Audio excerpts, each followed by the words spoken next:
you'll always have that addiction, but you always have to continuously make that choice to not. Every time, yeah. Every time. Do it.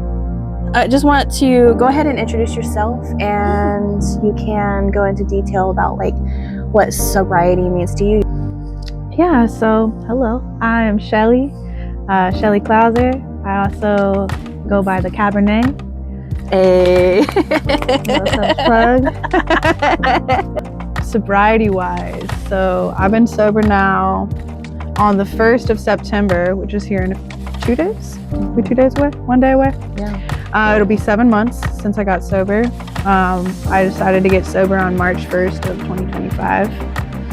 And it started off in a completely different way. I actually didn't intend to become sober. What I was when you doing. Say sober though, sober from alcohol? Sober from alcohol specifically. Yeah, thank you. Sober from alcohol.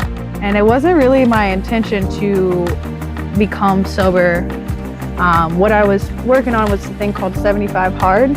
I remember you telling me. Yeah. So if anyone's not familiar with it, it's basically a plan for 75 days where you commit to all the facets of this plan. One of those being to not drink alcohol. And so that was where my journey started. And once I got to that mark, I no longer had the urge or desire, and all these new parts of me were being created. It was like I was coming into a different person. That feeling I had that used to, when I'd get off work or school to go drink some alcohol, I didn't have it anymore. And I was starting to feel healthier, having some mental clarity. What inspired you to do 75 Hard to begin with? To begin with, I had seen one of my good buddies doing it, and I was like, that sounds like a healthy thing to do. I'd taken breaks before, on drinking, stopping for 30 days, just to, have a little cleanse, or even just a few weeks at a time. I think honestly the longest one I'd ever done was like a 60-day challenge for myself. I just wanted to get sober from alcohol for 60 days, save some money, more or less. And once I saw him doing it, I was like, that looks healthy. I think I should try that out. So in the beginning of your journey, how did it affect you, like from working on that sobriety? Yeah. Physically, mentally, emotionally. Yeah, there's a lot of facets to it, most definitely. The first thing I noticed was the way that I was treated by others. Some people were extremely happy. Some people were like a little taken back, especially my bar friends. What do you mean you're not drinking for 75? That's crazy. Crazy talk. Let me buy you a shot. It was like almost like you're gonna get sober. I'm gonna show you. Almost made it feel like people thought I was better than them because I was sober. Oh yeah. And it made them maybe feel a little bit of something towards themselves. And that's no by any means what I was trying to do or make anyone feel any type of way. Just something I was doing for myself. But also, when I would go to the bar, I felt really triggered in the beginning. Just even the smell of it, or seeing my friends order a shot, because I'd still go out there. In the beginning, I would still go out quite a bit. How long have you been drinking prior, like in general? Like, I started, so I'm 30 years old as of February. If I think back to it, probably started drinking alcohol around the age of 15 and 16.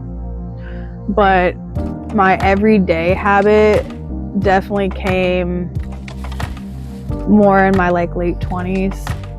Yeah. I feel like there in my early 20s, I still would drink a lot, but it wasn't every day. But some of the life things and depression and other things, I used that as a scapegoat, especially after my last relationship ended.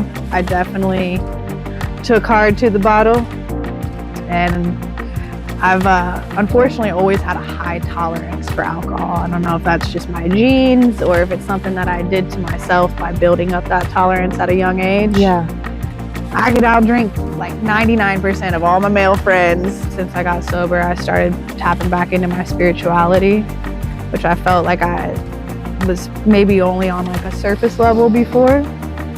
So that was a big spiritual change. To this day right now, I have a bar in my home, set up in my living room. It's got a bottle of tequila, a bottle of wine, a bottle of Goldschlager, Newtown Vandals, you know. All unopened. They've been sitting there for months. They were actually gifts that I got for my 30th birthday in February.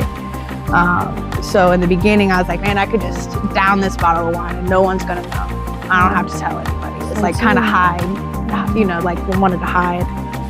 So I think that was more the emotional effect I had in the beginning, and then just having to deal with some friendships did dissipate completely, you know. They're just like, just because you stopped drinking alcohol, you're starting to find out. Like, yeah, they just, you know, well, I didn't realize before, it's like we really only talked at the bar, you know, and maybe it was every day because I was at the bar every day. So just misunderstanding some of those relationships and having to unpack that alone. It was an interesting ride.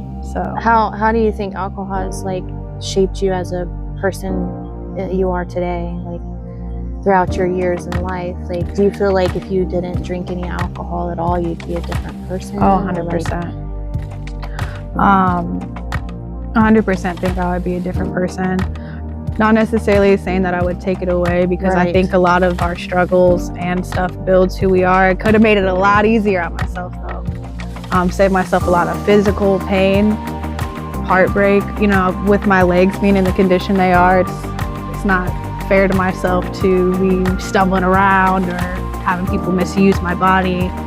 And I think that's the biggest thing that I want to tap on is, for me, alcohol has led me to be like sexually abused and allow myself to not value my worth physically and just completely disrespect my temple.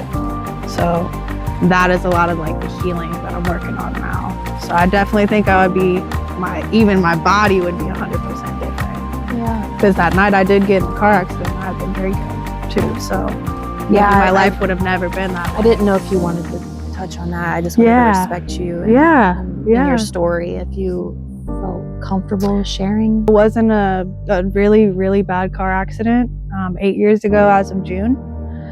And that evening I had been drinking. At the time I had been cheating on my spouse. We were arguing a lot. I was on my way home and we had a real deep conversation, just arguing, you know, F you, click. I lit up the blunt, went to change the radio. Next thing I know, there's a deer right in front of me. Last thing I remember.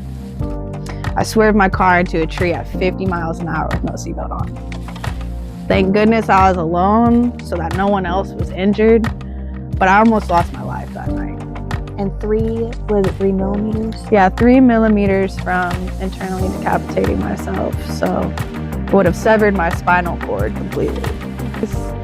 There's something magical in the story through my pain and through my abuse of alcohol that led me to be there. So. And we are catalysts for change, and that's the reason why, like, creating this channel on like Sober is Sexy AF, it's to just share our story of overcoming trial. So I found this. It's called Hayo. Yeah. So it's called Hayo, and this, I just found them on Instagram. They just popped up on my feed. Of course, you know how the algorithm works. But you got my girl. You got me. Hey, and you know what? I asked to partner with you, and you declined it. Okay. You'll be hearing from me soon. So you'll be hearing from us. This is Hayo, and I'm just gonna have Shelly take a look at it and read it, so that way, if you want to read it out loud to everyone. Yeah. We created our mindful social tonic with organic adaptogens. I think, is that how you say that? Adaptogens? Adaptogens. Yeah. Thank you.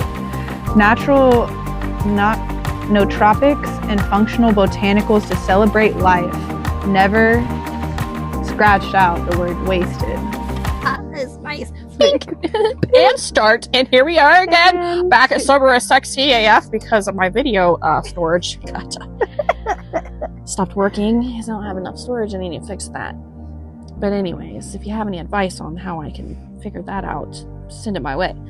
But we just poured the Hayo drink here, and she's gonna test it out and tell you what she thinks about it. This is lovely. It's got a nice refreshing blackberry taste. Almost gives me a little banana, but I might be tripping. Like the aftertaste a little bit. I could see. Yeah, I was like, that's why I was like, blackberry banana? No. Blackberry banana. Just blackberry. I think that it's really important that you explore alternatives while you are sober, because in 2025, it's insane the amount of things you have access to. They've made liquors that are completely alcohol removed. They've got gins, tequilas, bourbons. I mean, you don't have to drink alcohol, but if you still want to socialize, and if you've grown adapt to enjoying the taste of a certain liquor, you could still go ahead and have one of those NA drinks without all the guilt, without all the pain, without unlocking demons that you've worked so hard to get up off of you.